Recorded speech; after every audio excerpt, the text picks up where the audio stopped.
গোশত নেন?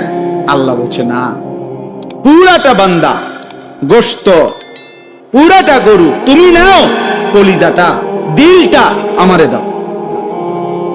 আমি দিল চাই, আমি তাকওয়া চাই। আমি দিল দেখি, সবাই দেখে গরুর দিকে, রব দেখে কলিজার দিকে। আল্লাহ দেখে কিসের দিকে? দিলের দিকে দেখে। ওই দিলে আমি আল্লাহর ভালোবাসা আছে কিনা, ওই দিল গুনাহমুক্ত দিল কিনা, ওই জীবন গুনাহমুক্ত জীবন কিনা। আল্লাহ আমাদেরকে তৌফিক দান করে। হজের মধ্যে আল্লাহ কোরআনে বলছে, ওয়াতাযাওয়াদু ফাইন্না খায়রাজ যাদিত তাকওয়া ওয়াত্তাকুনি ইয়া উলিল আলবাব। আল্লাহ বলছে হোটেল মোটেল না, তাকওয়া, তাকওয়া। হজের মধ্যে আল্লাহ বলছে ওয়াত্তাকুনি ইয়া উলিল আলবাব, হে বিবেকবান, তাকওয়া অবলম্বন। হজের মধ্যেও তাকওয়া। রোজার মধ্যে আল্লাহ বলছে লাআল্লাকুম তাত্তাকুন, যেন মুত্তাকি হইতে পারে। যাকাতের মধ্যে বলছে তুতাহিরুহুম ওয়া তুযাক্কিহিম বিহা, আমি আল্লাহ যাকাত দাও তো আমি এর বিনিময়ে তোমার অন্তর গুনাহ থেকে পবিত্র করে দেব। তাকওয়া, মুত্তাকি, তাকওয়া বানিয়ে দিয়া দেব। হুদাল্লিল মুত্তাকিন আল্লাযীনা ইউমিনুনা বিল গায়বি ওয়া ইউকিমুনাস সালাহ। নামাজেও তাকওয়া, ঈমানেও তাকওয়া, সবকিছুতেই তাকওয়া। আল্লাহ আমাদেরকে তাকওয়ার জীবন দান করেন, তাকওয়ার জীবন দান করেন। সর্বশেষ এই যুবক যে কয়জন ভাই আছেন তাদের জন্য আর 2 মিনিট কথা, এরপরে আমার কথা শেষ। আমার কুরবানি সম্পর্কিত কথা আলহামদুলিল্লাহ যেটুকু বলার বললাম। বিস্তারিত মাসআলা আরো জেনে নিবেন, আরো বুঝে নিবেন। প্রত্যেকেই খেয়াল করবেন, আমি বাঁচতে কোরবানি না দিয়ে নি বাঁচতারি না দোস্ত, দিয়ানি নৈকট্য পাইতে পারি। কথা বলেন না কেন? চেষ্টা করতে হবে আমি দিয়ানি কি পারি নৈকট্য হাসিল করতে, না দিয়ানি বাঁচতারি। আল্লাহ বাঁচাইছেন, আল্লাহ বাঁচাইছে না বেটা, আল্লাহ তোরে তৌফিকে দিছে না বেটা, গনাতে ধরছে না বেটা। এই জন্য কোরবানি দেওয়ার চেষ্টা করবেন, হজ করার চেষ্টা করবেন, যাকাত দেওয়ার চেষ্টা করবেন। আল্লাহ তৌফিক দান করেন। সর্বশেষ যে কথাটা ছেলেদের জন্য বলতে চাই, এখানে একটা কথা আছে, কাবিল তার বোন, তার সাথে ওই বোনের প্রেমে আসক্ত ছিল, ওই বোনকেই বিয়ে করতে চাইছে। অথচ আল্লাহর বিধান ছিল যে না, এই বোন না, বরং হাবিলের সাথে যে বোন তুমি তাকে বিবাহ করবে। সে বলছেন আমি আল্লাহর বিধান মানি না, আমি ওই নারীকে চাই। 2, আদম আলাইহিস সালাম তিনি একজন নবী ছিলেন, তো তিনি বলছেন যে কাবিলকে যে তুমি হাবিলের সাথে বোনকেই বিবাহ করো। কাবিল বলছে না, আমি নবীর হুকুমও মানি না, আমি নারী চাই, আমি যেটা পছন্দ করছি আমি এইটাই চাই। 3, আদম আলাইহিস সালাম একজন পিতা ছিলেন, তার বাবা, শুধু নবী না উনি তো বাবাও। তো বাবা হিসাবে উনি বলছেন সন্তানকে তুমি হাবিলের সাথে বোনকে বিবাহ করো, এটাই বিধান, তুমি তোমার সাথে বোন বিবাহ করো না। সে বলছে আমি বাপ তোমারও মানি না, আমি নারী চাই। এই জন্য যেই যুবক, যেই কিশোর নারীতে আসক্ত, এই জানোয়ার আর মানুষ থাকে না। মনে রেখে, নারীর প্রতি আসক্ত যে এই ছবি, এই হারাম প্রেম, হারাম সম্পর্ক যার মধ্যে থাকে, ওই শেষ পর্যন্ত তার কথা হয় এমন যে আমি আল্লাহ মানি না, আমি নবী মানি না, আমি মা বাপ মানি না, আমি নারী চাই, আমি নারী চাই। নাউজুবিল্লাহ, নাউজুবিল্লাহ। আমার কাছে একটা কিতাব আছে, শায়েখ মোহাম্মদ সালেহ আল মুনাজ্জিদ, এই কিতাবের মধ্যে আমরাদুল কুলুব, অন্তরের রোগ সমূহ, এই বইয়ের মধ্যে আছে। উনি বলছে নারীর আসক্তি এত জঘন্য, উদাহরণ দিছে পূর্ববর্তী এমন ব্যক্তি পৃথিবীতে গেছে যে নারীর প্রতি আসক্তি হয়ে শেষ পর্যন্ত সে এই কথা বলে ফেলছে যে আমি সৃষ্টিকর্তার সান্নিধ্য কিংবা জান্নাত প্রাপ্তি সেটাও পছন্দ করি না, তোমাকে বিন, তোমাকে যদি না পাই আমি রবের সান্নিধ্য চাই না, তোমাকে যদি না পাই আমি জান্নাতও চাই। এই জন্য একজন যুবক যদি মনে রেখো, বিবাহ বহির্ভূত আল্লাহ তাআলা সবর করতে দিলে নির্দিষ্ট সময়ে হালাল পবিত্র স্ত্রী মিলে যাবে। তাইলে নারীর আসক্তি, নারীর প্রতি লোভ শেষ পর্যন্ত আল্লাহ ভুলায় দেয়, নবী ভুলায় দেয়, মা বাবার ইজ্জত কি করে দেয়, ভুলায় দেয়। পোলা মাইয়ারে লইয়া ভাগ্যা যায়, মাইয়া ফুলারে লইয়া ভাগ্যা যায়। এরপরে মাস 3 পরে হয় পোলা মাইয়ারে নয় মাইয়া ফুলারে ফাঁসাতে একটা লাঠি দিয়া কানে যা পিছে দিয়া ফিট তোর কপালে যা। যে যারে লাঠি দিতে পারে, যে যারে লাঠি দিতে পারে, লাঠি ছাড়া আর কপালে কিছু আর কিছু কপালে। স্বামী স্ত্রীর পবিত্র বন্ধন আল্লাহ ওয়াদা দিছে, স্বামী স্ত্রীর পবিত্র বন্ধনে আমি আল্লাহ 3টি নিয়ামত দান করব। কয়টা? লিতাসকুনু ইলাইহা, 1 নাম্বার আমি আল্লাহ স্বামীকে বলছে তোমার স্ত্রী দেব তোমাকে, পুরুষকে বলছে 1 তোমার দিল আমি সুকুন শান্ত করে দেব। 2 ওয়াজআলা বাইনাকুম মাওয়াদ্দাতান, উভয়ের মাঝে ভালোবাসা দিয়ে দেব। 3 ওয়া রাহমাতান, একে অপরের প্রতি দয়া মায়াও দিয়ে দেব। দিল শান্ত করে দেব, ভালোবাসা দিয়ে দেব, আর দয়া মায়াও দিয়ে দেব। তো তুমি রাস্তার নর্তকীর থেকে এটা পাইবা কই? মোবাইলের নর্তকী তোমারে ভালোবাসা দিব কইতে? বেড়ি তো হুদা আসে, বেড়ি তো চোর দেখলো আসে, ডাকাইতের দেখলো আসে, বুড়ার লেগেও আসে, জোয়ানের লেগেও আসে। পর্দা নারী কি শুধু জোয়ানের লেগে নিয়ে আসে? এই তো সবাই লেগে আস দিছে যে সবাই দেখো জোয়ান বুড়া অসল, সবাই লেগে তো হাসি দিছে। সে তার তো টাকা দরকার, তার তো ভিউ দরকার, তার তো সম্পদ দরকার। নাউজুবিল্লাহ, নাউজুবিল্লাহ। আল্লাহ আমাদেরকে মাফ করে দেন। এজন্য হাবিল কাবিলের এই ঘটনা থেকে আমরা এটা শিক্ষা পাই, নারীর আসক্তি। এই পৃথিবীতে প্রথম পাপ নারীর আসক্তি। ওই কাবিলের প্রথম গুনাহীরা যে নারীর প্রতি আসক্তি। আর এই পৃথিবীতে প্রথম কার্যকর আল্লাহর অবাধ্যতা কতল। নারীর জন্য কাউকে কি করা? হত্যা। আউয়ালু মান সান্নাল কাতল, এই প্রথম হত্যার সূচনা করেছে কাবিল। এজন্য পৃথিবীতে যত মানুষ অন্যায়ভাবে হত্যা হয়, প্রত্যেকটা অন্যায় হত্যার পাপ কাবিলের আমলনামাতেও লেখা হয়। নাউজুবিল্লাহ, আল্লাহ আমাদেরকে মাফ করে দেন।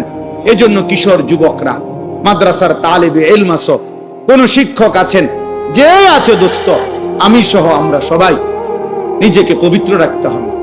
আখলাকের পবিত্রতা, চরিত্রের পবিত্রতা দোস্ত অনেক বড় নিয়ামত। পৃথিবীতে আলোকিত মানুষ হয় তারা যে তার আখলাক ভালো রাখছে। চরিত্রহীন যুবক, চরিত্রহীন ছেলে মেয়ে, ওই অপদার্থ একদিন পৃথিবী থেকে হারিয়ে যায়, হারিয়ে যায়। আল্লাহ আমাদেরকে হেফাজত করেন, চরিত্রবান উত্তম আখলাকওয়ালা যুবক হিসাবে কবুল করে নেন। আগামীর পৃথিবীতে ইমানদার চরিত্রবান আখলাকওয়ালা যুবকের খুব দরকার হবে। সারা পৃথিবী যুদ্ধমুখর পৃথিবী, সারা পৃথিবীতে ঈমান আর কুফরের যুদ্ধ মূলত শুরু হয়েছে, চলতেই থাকবে। শেষ পর্যন্ত মাহদীও আসবে, দাজ্জালও আসবে, কুফরের পরাজয় হবে, ঈমানের বিজয় হবে ইনশাআল্লাহ। হ্যাঁ, ফিলিস্তিন আর ইসরায়েল 2 দেশের যুদ্ধ না, ঈমান আর কুফরের যুদ্ধ। ফিলিস্তিন ঈমানের প্রতীক, ইসরায়েল কুফরের প্রতীক। পাকিস্তান ভারত এটা 2 দেশের যুদ্ধ না, পাকিস্তান ঈমানের প্রতীক, ভারত বেঈমানের প্রতীক, এটা কুফরের প্রতীক। এজন্য ভারত পাকিস্তান যুদ্ধ না, ঈমান আর কুফরের যুদ্ধ। ইসরায়েল ফিলিস্তিন যুদ্ধ না, ঈমান আর কুফরের যুদ্ধ। এবং এই যুদ্ধে ইনশাআল্লাহ আজ কিংবা কাল মুমিন জিতবে ইনশাআল্লাহ। ওরা ওদের এই অপারেশনের নাম দিছে, এই হিন্দু বেঈমানরা, এই কসাই মোদি, ভারতের ওই বেঈমান, তার এই অপারেশনের নাম দিছে অপারেশন সিঁদুর। এটা হিন্দু ধর্মের একটা চিহ্ন, হিন্দু নারীর চিহ্ন, কপালে সিঁদুর দেয়। এই সিঁদুর, এই আক্রমণের নাম দিছে অপারেশন সিঁদুর। তার মানে কি? ধর্মকে টেনে আনছে তারাই, ধর্মীয় প্রতীক তাদের এটা। তারা বুঝাইতে চাইছে এটা ধর্মের যুদ্ধ, এটা তারা ধর্মকে পাশে টানলে হিন্দু জনগণকে উত্তেজিত করতে পারবে। কথা বুঝছেন না? এই জন্য এটারে আগায় আনছে, এটাকে আনছে। তো বাকি এটাই ইনশাআল্লাহ, এটাই সঠিক, এটাই সত্য। বিজয় ইমানদারের হবে ইনশাআল্লাহ। কাশ্মীরও বিজয় হবে, আরাকানও বিজয় হবে ইনশাআল্লাহ। দিল্লির লাল কেল্লাতেও একদিন কালেমার পতাকা উড়বে ইনশাআল্লাহ। যুদ্ধই হবে, জিহাদই হবে। আমি করব না আমার সন্তান করবে ইনশাআল্লাহ। আগামী জেনারেশন যুদ্ধ করবে ইনশাআল্লাহ। আল্লাহ তৌফিক দেন, আল্লাহ কবুল করেন, আল্লাহ আমাদের সবাইকে ঈমান আমলের জিন্দেগি দান করেন। আমি আপনাদের সামনে কোরআনুল কারীমের 6 নম্বর পারা, কোরআনুল কারীমের 5 নম্বর সূরা, সূরাটার নাম সূরা মায়েদা। এই সূরার 27, 28, 29 এই 3টি আয়াত তেলাওয়াত করেছি। ইনশাআল্লাহ এই 3টি আয়াতকে সামনে রেখে আমাদের সামনে গুরুত্বপূর্ণ যে ইবাদত কুরবানি, এই সম্পর্কিত সামান্য কিছু কথা এবং তার সাথে প্রাসঙ্গিক কিছু কথা আমরা আরজ করতে চাই। আল্লাহ তাআলা আমাদেরকে তৌফিক দান করেন। মহান আল্লাহ পাক রব্বুল আলামিন কোরআনুল কারীমের মধ্যে বহু জায়গায় হজ এবং কুরবানি সম্পর্কে আলোচনা করেছেন। তন্মধ্যে এটা একটা জায়গা। কোরআনুল কারীমের মধ্যে একটা পূর্ণাঙ্গ সূরা আছে, কোরআনুল কারীমের 22 নম্বর সূরা, 17 নম্বর পারা। এই সূরাটার নামই হচ্ছে সূরা হজ। হজ্জের উপরে আল্লাহ তাআলা ওই সূরাতে দিক ওদের খটর মটরের দিকে আপনারা চাইেন, আপনি আমার দিকে তাকান, ওইটা এটা খটর মটর করবে, এটা হে করবে, তো কেউ মনোযোগী হয়েন না। ভাই আমি এটা পছন্দ করি না, আমি ব্যক্তিগতভাবে এই সদবদ পছন্দ করি না। কত হলো মনোযোগ দিয়ে শুনতে, আর নাইলে হেউ চলে যাক, আমার কোনো সমস্যা নেই, উঠে যাক। কারণ আমি তো কোনো ভোটে দাঁড়াইছি না যে আমার অনেক জনসমর্থন দরকার, ওই জনসমর্থন দিয়ে করব, আমার কোনো ইচ্ছাও নাই ভোটে দাঁড়ানো না, ভবিষ্যতের দরকার নাই। ভবিষ্যতের আরো আলহামদুলিল্লাহ উপযুক্ত বহুত লোক আছে, উনারা ভোটে দাঁড়ান, সুবিধা কি? সব কাম আমি করতে হইব, এত জরুরি কি? তাইলে এই জন্য বললাম মনোযোগ দিলে ভালো, আল্লাহর কথা দিল দিয়ে শুনলে আমারও লাভ আপনারও লাভ। কোন এক শব্দ কারো দিলে লাগে, কোন এক কথা কারো দিলে লাগে, দিলে লাগে। আমি বলছি না, আমি একবার উমরার সফরে আল্লাহর ঘরের কাছে মক্কা শরীফ, এক লোক আমারে দৌড়ায় আইসা বাংলাদেশি জড়ায়া ধরছে, ধরে বলতেছে হুজুর আমি আপনার এক কথার কারণে আমি আল্লাহর ঘরে আসছি এই বছর। আমি কি কথা?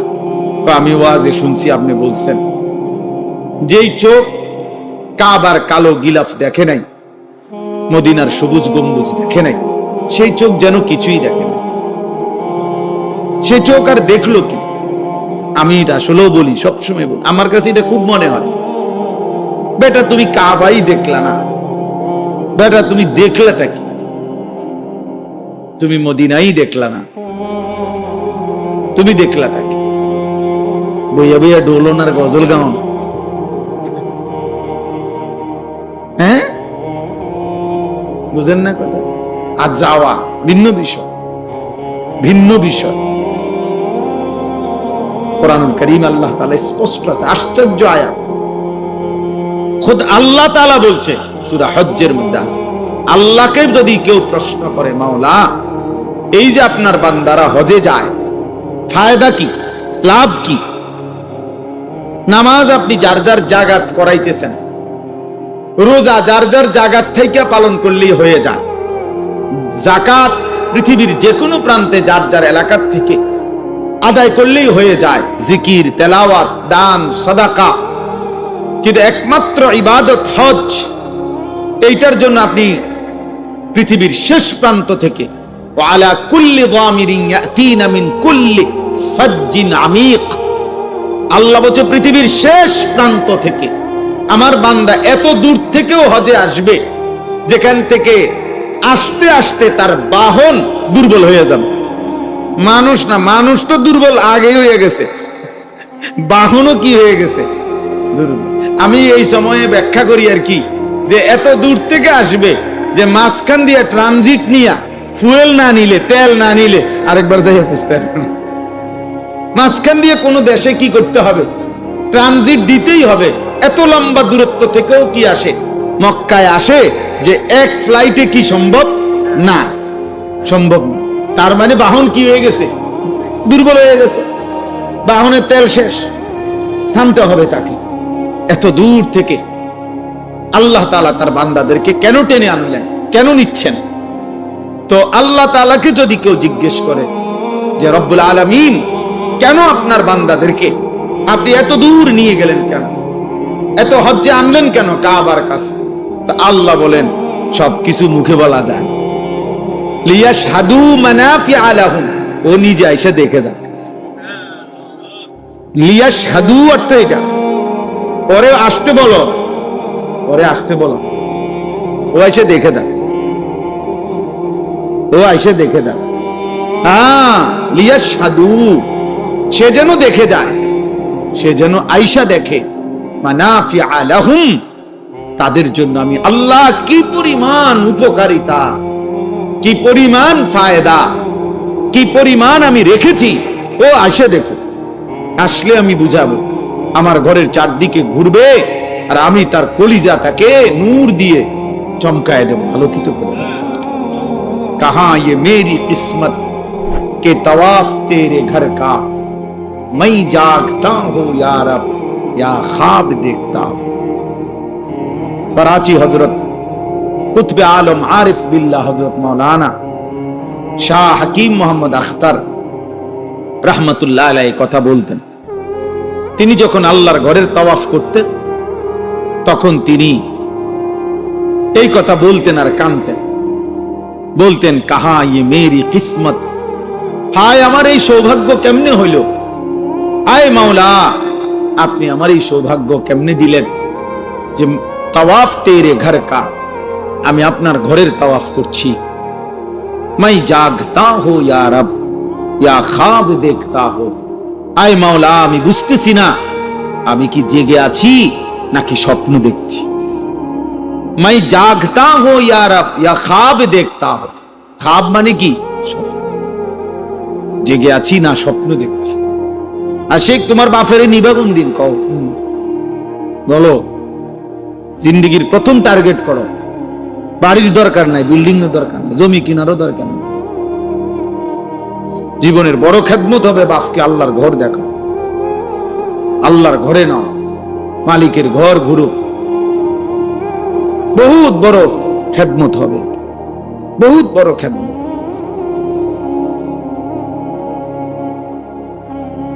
আল্লাহ তৌফিক দান করেন। মানে আমার এই বাড়িওয়ালা যিনি আবু বকর ভাই, যে আমার পুরা বাড়ি আজকে 10 বছর যাবত যার বাড়িতে আমাদের এই মাদ্রাসা, আলহামদুলিল্লাহ। তো বলতেছিলাম যে লিয়াশহাদু মানাফিআ লাহুম, আল্লাহ বলছে ও নিজে এসে দেখুক উপকার, ও আসলেই বুঝবে সাফা মারওয়া সাই করলে কি হয়, মিনার তাবুতে কি হয়, আরাফাতের ময়দানে দিলের হালাত কি হয়, মুজদালিফার রাত গভীরে অন্ধকার রাতে দিলের অবস্থা কি হয়। তো সে আসলেই বুঝবে, আমি আসলেই বুঝাবো। আল্লাহ আমাদের প্রত্যেককে তৌফিক দান, প্রত্যেককে আল্লাহ কবুল করেন। তাহলে ওই বলতেছিলাম যে কথার জন্য, যে মনোযোগ দিলে কোন এক লাইন, কোন এক শব্দ আল্লাহ তাআলা হয়তো দিলে লাগায় দেয়, দিলে লাগায় দেয়, দিলে লাগায়। এই জন্য আমরা প্রত্যেকেই, শুধু আমার বয়ান না, সমস্ত বয়ান, জুমার বয়ান, উলামায়ে কেরামের সব নসিহত দিল দিয়ে শোনা উচিত, মনোযোগ দিয়ে শোনা উচিত। মামুন ওই যে ও মোবাইল ছেলেটার একটা বালিশ এনে দাও, বেচারা ওয়ালের ওই বাইরে বালিশ দেওয়া একটা কষ্ট করে, উনি শুইবে, অর্ধেক শুইয়া লাইছে উনি মোবাইল ছবি উঠাইতে উঠাইতে, বাকিটা বালিশ দিলে বাকি শুইয়া যাবে ইনশাআল্লাহ। আল্লাহ শোয়ার তৌফিক দান করে।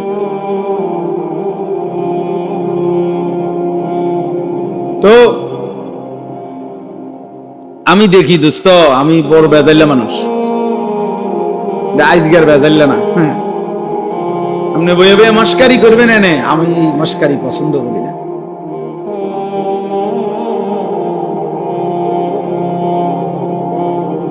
চলেন, তো এই জন্য বললাম মনোযোগ দিলে ভালো। যাই হোক, তো কোরআনুল কারীমের মধ্যে আল্লাহ তাআলা সূরা হজ, ওই সূরার মধ্যে হজ্জের কথাও আছে, কুরবানির কথাও আছে। ওয়ায়াযকুরু ইসমাল্লাহি ফি আইয়ামিন মা'লুমাতিন আলা মা রাযাকাহুম মিন বাহিমাতিল আনআম ফাকুলু মিনহা ওয়া আত'ইমুল বাঈসাল ফাকির। আল্লাহ বলছে হজে আসলে কি হবে? এক নম্বরে ও আইসাই উপকারিতা দেখবে, আর 2 নাম্বার নির্ধারিত 3 দিন 10, 11, 12 জিলহজ আমি আল্লাহর স্মরণ করে আমার নাম নিয়ে হালাল যেই চতুষ্পদ প্রাণী জবাই করবে, কুরবানি করবে, আর ওই সময় যে আমি আল্লাহর নাম নেবে, ওই জিকির করবে, আমার নাম নিবে, এ আমি আল্লাহ আমার নামের তৌফিক, আমার জিকির, আমার স্মরণ আমার বান্দার মাধ্যমে, কুরবানির মাধ্যমে জিন্দা করব। এই জন্য আমি আমার ঘরে আসতে বলেছি। এই জন্য একটা কথা জরুরি, কোরআনে বারবার আল্লাহ বলছে, এটা ওই সূরাতে 2 বার আছে এই কথাটা। আল্লাহ বলছে কুরবানির মাধ্যমে মূল ফিকিরটা কি, টার্গেটটা কি? গরু তো প্রতিদিনই জবাই হয়, গরু জবাই হওয়া এটা পৃথিবীতে কোনো আশ্চর্য কিছু না। কথা বলেন, ছাগল জবাই হওয়া এটা কি কোনো আশ্চর্য কিছু? এখানে এটা ডেইলি হইতেছে। তাইলে কুরবানির দিন পশু জবাই করার মধ্যে আল্লাহ তাআলার মাকসাদ কি? আল্লাহ তাআলা বলে, বান্দা আমি বারবার বলতেছি মাকসাদ আমি আল্লাহর, ওয়ায়াযকুরু ইসমাল্লাহ, আমার জিকির, আমার স্মরণ, আমার স্মরণ, আমার জিকির জিন্দা করা, আমার জিকির বুলন্দ করা, আল্লাহু আকবারের ধ্বনিতে গোটা জমিনকে আলোড়িত করা। সব কণ্ঠ একবারে আমার নাম নিবে, উপস্থিত সবে প্রাণীটা জবাই হবে তো সবাই চিল্লাইয়া বলবে আল্লাহু আকবার, আল্লাহই বড়, আল্লাহই বড়। আল্লাহ বলেন আমি আরশে আজিম থেকে তখন খুশি হয়ে যাব, খুশি হয়ে যাব। এটা আমার মাকসাদ। ওয়ায়াযকুরু ইসমাল্লাহ, আমার বান্দা আমার নাম নেবে, আমার নাম আমি শুনবো আমার বান্দার জবান থেকে। এইটাই মাকসাদ, এটাই মূল টার্গেট, এটাই মূল টার্গেট। এই জন্য কোরবানির মধ্যে ইবাদত এটা মূল টার্গেট, অর্থাৎ আল্লাহর স্মরণ, যিকরুল্লাহ, যিকরুল্লাহ। আল্লাহ তাআলা নিজে বলছেন, এই জন্য কোরবানির মূল মাকসাদ হওয়া চাই আল্লাহর স্মরণ জিন্দা করা। আল্লাহ আমাদেরকে তৌফিক দান করে। কোরবান এই শব্দটি 2টা শব্দ, একটা হলো ঈদুল আযহা, যেটা আমরা ঈদুল আযহা বলি, আরেকটা হলো কুরবান। এটাও বলি, ওইটাও আমরা বলি যে ঈদুল আযহা। আযহা এই শব্দটা কোরবানির ক্ষেত্রে ব্যবহার হয়। আযহা, উদহিয়া, ইদহিয়া, দহিয়া, আদাহি, দহায়া, এই সবগুলো এক শব্দ, কোনটা এক বচন, কোনটা বহু বচন। আযহা, উদহিয়া, ইদহিয়া, দহিয়া, আদাহি, দহায়া, সবগুলোর এক শব্দ, এক বচন বহু বচন। এই সবটাকেই বলা হয় ঈদুল আযহা, ইয়াউমুল উদহিয়া। তাহলে এটা কি অর্থ? কি অর্থ হলো সহজ বুঝাবো, সবাই বুঝবেন। সকালবেলা সূর্য যখন উঠে, এই সূর্য উঠবার 15-20 মিনিট পরের টাইমকে ইশরাকের সময় কয়। স্বাভাবিকভাবে আমরা তখন কি পড়ি? ইশরাকের নামাজ পড়ি। এর একটু পরে আবার এই সময় ঘন্টা খানিক সূর্য শুধু উঠতেই থাকে, বাড়তে থাকে। 1 থেকে 1.5 ঘন্টার ব্যবধানে সূর্য যেদূর বড় হওয়ার, যেদূর আলো ছড়াইবার, এটা পূর্ণ ছড়ায় ফেরে। এরপরে একটা নির্ধারিত সময় পর্যন্ত ওই আলোটাই আলোকিত করে রাখে। এরপরে আবার একটা সময় আসলে সূর্য হেলতে শুরু করে।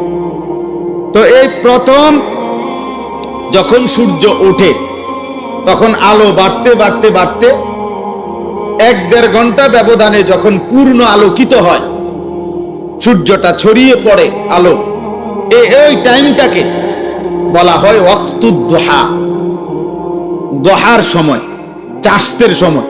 যেটা আমগো বাপ চাচা দাদারা মা চাচিরা চাষতের নামাজ, নফল নামাজ পড়ে। আমার মারে আমি আজীবন দেখছি, মা নাস্তা খাইতেন না, কইতো মার কোনো শাস্তের নামাজ বাকি রয়েছে। তা আমরা ছোটবেলায় কইতাম কি শাস্তের নামাজ, কি আবার মনে করতাম কি শাস্তের নামাজ। তো মা এই শাস্তের নামাজ না পড়ে এই 7:30 8টা এরকম টাইম, এইটা না পড়ে মা নাস্তা করতেন না। তাইলে এইটারে বলা হয় ওয়াক্তুদ দুহা।